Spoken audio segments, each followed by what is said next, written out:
Hello everyone! In this video, tuturuan ko kayo paano gumamit ng MS Form. I'll be using my company MS account. So, this is for educational purposes only. And before we start, I just only want to inform you or to tell you kung ano yung use ng isang MS Form. So, Microsoft Form or MS Form is used especially for survey. So, ginagamit siya para mag-gather ng mga information. And it is just like the Microsoft version of the Google Forms. So here, nandito ako ngayon sa ano ko, sa browser ko. Okay, search nyo lang yung Office 365. Ayan. And dito, nakalagin ako. Ayan. So dito, click nyo lang yung, ito yung parang app launcher. May 9 dots sa ating left side ng ating browser. Then, meron dito, Forms. Click nyo lang yun. You can log in also your student accounts, no? As long as, again, ginagamit siya, no? Ah, na merong pwedeng outlook.com, yan, or yung sa atin is, domain natin is src.edu.ph.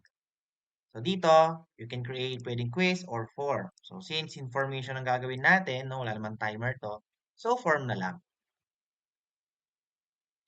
Okay, so dito, yan, meron tayong tab na questions and responses. So mamaya tayo sa responses. Sa questions muna tayo. Then you can edit this. Example, kukuha ko ng information ng mga students. No? Kunyari, kukunin ko yung mga birthday nila. Or pwedeng information like contact numbers. Ayan. So ngayon is personal information. Yan, yung title na.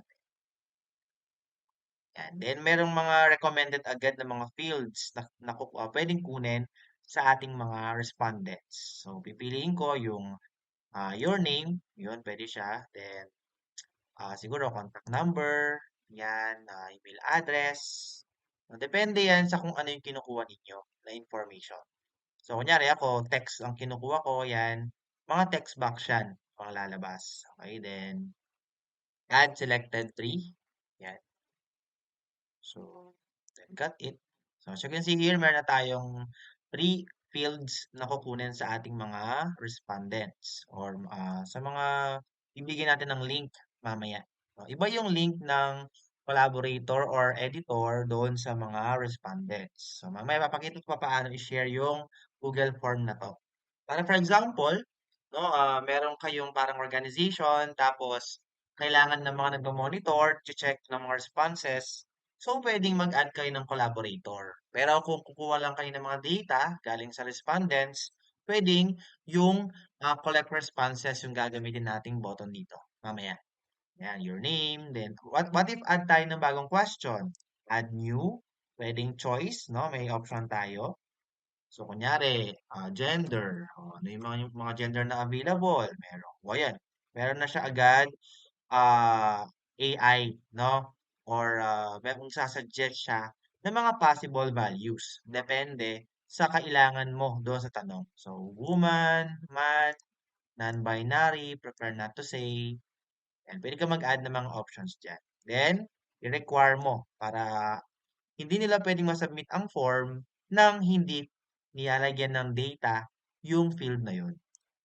Then, add tayo ng text o rating, no? Kung may ratings. Kaso, di naman ano yun. Then, what if mag-upload ng picture yung respondents natin? So, upload lang ng file. So, limit mo lang ito 10 MB, no? Para di masyadong mataas yung kunin na file, yung space sa ating OneDrive na storage. So, yun, upload lang ng file. Then, click natin yung question. Ano ba yung mga type of file na kailangan? No, file type. Gusto mo mga picture lang. No? So, uncheck mo to. Untick mo lang yung check dito. Yan. Then, required mo siya. Then, ayun, okay na. What if date ang kukunin mo? Birthday kunyari ng respondent natin. No? Or yung date ngayon para sa attendance. Click mo yung date at yung question. Kunyari, uh, attendance for, yan. Anong date ngayon? Siyang pipili. Okay? Then, Likert, and ginagamit yan minsan kapag sa mga capstone, no, yung mga survey. Then automatic yan merong mga graphs na ibibigay. Then section is para magkaroon ng, di ba yung mga next page? Minsan may mga forms na merong next page. Example, unang section, personal information. Pangalawa, yung mother's information. No? So add ka lang dito ng mga sections. Then add also a subtitle para malaman ng users ano yung mga information na i-gather ng section na to. So, kunyari, ayan, add na lang tayo ng sample, no? Mother information. O, so, ibig sabihin, no, lahat ng mga information dito tungkol lang sa mother niya. So, yun yung example natin. Then, meron pa dito branching, no? Which is, ginagamit ito kung ang gusto mo, no, meron siyang, example, kapag sinelect niya yung answer na to, yung woman, ano yung lalabas na section? So, mag-add ka ng section nun, ayan, and then, i-click mo to, kunyari, mother. Yan. So, ibig sabihin, kapag na-select niya yung mother doon, mag-click niya ng next sa section na to, lalabas yung mother na section. 'Di ba? Each section, parang kanya-kanyang page sila. So, branching ang tawag doon. And ano pa ba yung mga dapat niyong malaman? So, like curtain, for ano yan, no? Yung mga ratings, ranking, yan. Then, dito, so, pwedeng i-design to. Merong automatic din na style. Meron siyang parang suggestions, recommendations.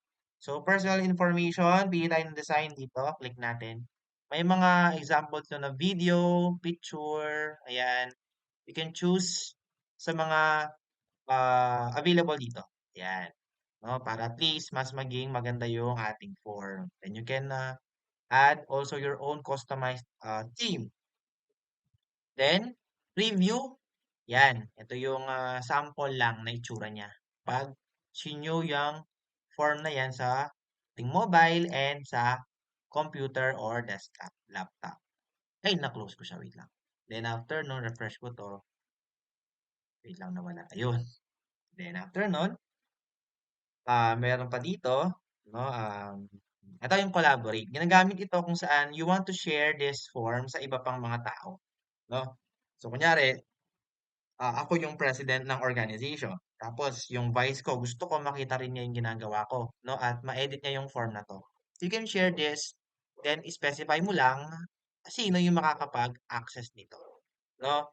Then, copy mo to, isend mo dun sa gusto mong magkaroon ng access. No? Parang administrator access gano'n. So, kaya niyang i-edit, no? Kaya niyang ah, modify yung ating Microsoft form. And after nun, what if tapos na tayong gumawa ng form, no? So, dito, click collect responses. Then, may choice tayo. Pwede tayong gumawa ng QR code. Shorten nyo lang yung URL kung URL ang kukunin niyo. Then, copy lang to. I-send nyo nun. No, i-paste nyo sa group chat ninyo. No, or pwedeng i-send nyo via email. Depende sa trip ninyo. So, dito, i-record nyo ba yung pangalan? Ilang response kada Microsoft account? So, pwedeng one response lang. No, para hindi maulit or gamitin ulit yung mismong ah, Microsoft account na pinang-fill out dito. Okay? Then, pwedeng ito. Pwedeng may mga Teams nor Outlook. Pwedeng QR code. Ito, yung mas maganda din. QR code ang gamitin. Then may iba't ibang design dito. No? So, may dalawang option tayo. Then, download lang. Picture yan. Then, pwede rin dito.